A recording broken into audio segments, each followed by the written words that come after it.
I found the secret to working with lick mats and slow feeders because if you've ever worked with these before, you know when you set them down to prepare them, they are going to stick to this flat surface that you've put it on because they're designed to with the suction cups on the back, be it the multi-suction cups or the one large one.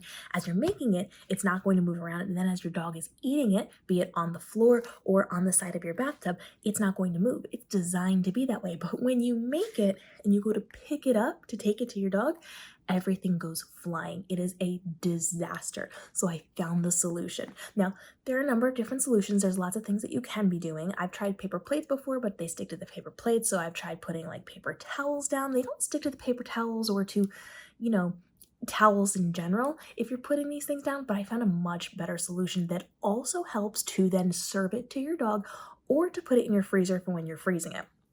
So with your lick mat, you are just going to buy a silicone trivet. This is made for hot dishes to be set on. So you can set hot plates on it. If you've just cooked something on the stove, you can then take that pan and put it on it. It's supposed to protect your flat surfaces. And because of the way that these are designed, they usually have slightly raised designs on them and they're made of silicone, so they're not going to be sticky. So when you put your lick mat on it, it's not going to stick. No matter how hard you press, there's no suction. It's not sticking to it. It is going to move around very easily. It's not going to be stuck to it. And that way, you now have a flat surface to work on because it's silicone, it's grippy, it's not going anywhere. And when you go to lift it up, you can just slide your fingers under it and deliver it as a tray and take it right off and put it down for your dog. Or if you're going to be putting this in your freezer to freeze something on your lick mat or your slow feeders, it's a nice flat surface so that when you put it in your freezer, it's not going to get all weird and bunchy or liquids are going to run off because it's going to be nice and flat. You can even double them up if you're going to need a flatter surface because we know some people don't have a big space for their freezers. I don't in the house I'm currently living in. It's a teeny tiny freezer, and so I have to stack it where I can. It's very, very hard to do lick mats. This makes it a lot easier for me to put in nice and flat and straight without it going anywhere. And when I take it out, it makes it real easy for me to do that as well. So getting a silicone trivet, there's tons of them. You can get them online. I'll link some down below for you.